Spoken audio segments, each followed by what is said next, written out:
Carta de Paulo para Filemon. Foi escrita durante uma das muitas prisões de Paulo. E é, na verdade, a carta mais curta do Novo Testamento, mas não deixe seu tamanho te enganar. Na verdade, é uma das coisas mais explosivas que Paulo já escreveu. Aqui está a história que podemos juntar a partir de detalhes dentro da carta. Filemon era um cidadão romano bem-sucedido de Colossos, que provavelmente conheceu Paulo durante sua missão em Éfeso e se tornou um seguidor de Jesus. Mais tarde, quando Epáfras, colega de Paulo, começou uma comunidade de Jesus em Colossos, Filemon tornou-se líder de uma igreja que se reunia em sua casa. Filemon, como todos os patriarcas domésticos do mundo romano, possuía escravos, um dos quais se chamava Onésimo. E em determinado momento, esses dois tiveram um conflito sério. Onésimo enganou Filemon de alguma forma, talvez tenha sido roubo ou talvez ele o tenha traído, mas não sabemos exatamente. Mas depois Onésimo fugiu. Eventualmente, Onésimo chegou a Paulo na prisão, provavelmente para pedir ajuda.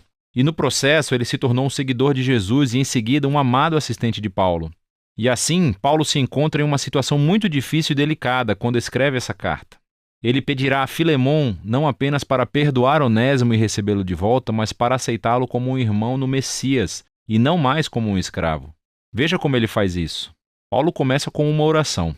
Primeiro, louvando Filemon e agradecendo a Deus pelo amor e fidelidade que ele demonstrou a Jesus e ao seu povo.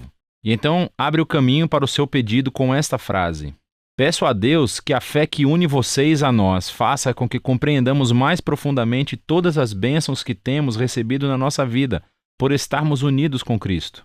Agora, uma palavra-chave aqui é a parceria, ou em grego, koinonia. Isso significa compartilhamento ou participação mútua.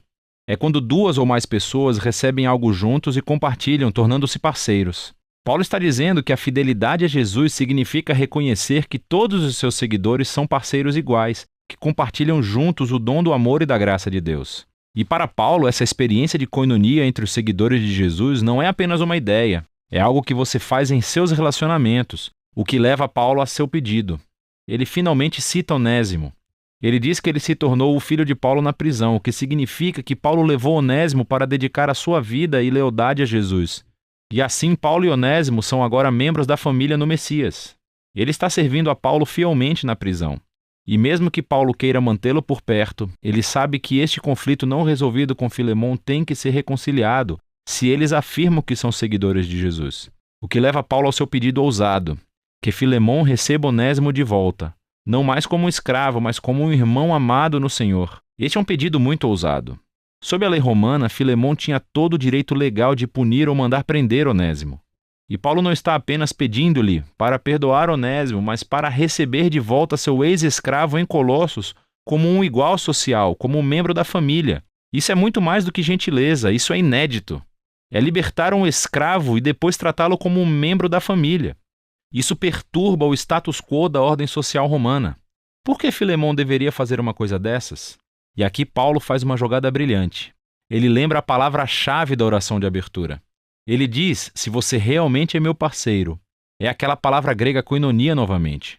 Então receberá Onésimo como se ele fosse eu. E se ele te ofendeu ou te deve alguma coisa, ponha isso na minha conta e eu pagarei.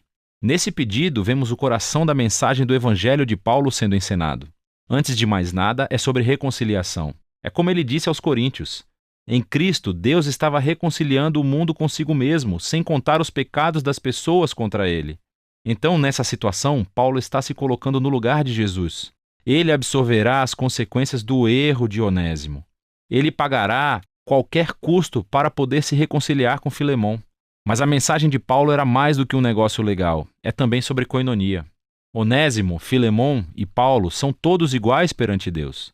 Todos compartilham a mesma necessidade de perdão. E assim, diante da cruz, todos são iguais, o que significa que Filemon e Onésimo não podem mais se relacionar como mestre e escravo. Eles são membros da família, eles são irmãos em Cristo. Ou, como Paulo disse a Filemon e a toda a igreja de Colossos, na nova família de Deus, as pessoas não são gregas ou judias, nem circuncisas ou incircuncisas, nem estrangeiras ou bárbaras, escravas ou livres, mas Cristo é tudo e está em todos. Paulo encerra a carta afirmando a sua confiança de que Filemon fará mais do que o pedido de Paulo. E ele pede para que prepare um quarto de hóspedes, porque quer visitá-lo assim que sair da prisão. E então, com algumas saudações finais, Paulo encerra a carta. A carta de Paulo para Filemon é poderosa por muitas razões. É a única carta em que Paulo não menciona explicitamente a morte ou ressurreição de Jesus. E isso não é um descuido. Ele não precisa explicar a cruz com palavras porque está demonstrando isso através de suas ações. Paulo está incorporando aqui o significado da cruz. Ele tornou-se no lugar através do qual Onésimo e Filemão são reconciliados com Deus e depois uns com os outros. Essa carta também nos mostra que as implicações das boas novas sobre Jesus são extremamente pessoais e nunca privadas. O fato de Filemão e Onésimo serem agora irmãos em Cristo faz com que o seu relacionamento de senhor e escravo seja totalmente irrelevante. A família do povo de Jesus é o lugar onde todos são beneficiários da graça de Deus. É um novo tipo de sociedade, ou uma nova humanidade, como ele a chama na carta aos Colossenses, onde o valor e o status social das pessoas não é definido por raça, gênero, classe social ou econômica. Em Cristo há simplesmente novos seres humanos que são iguais, que compartilham juntos a misericórdia de cura de Deus através de Jesus. E é disso que se trata a carta de Paulo a Filemão.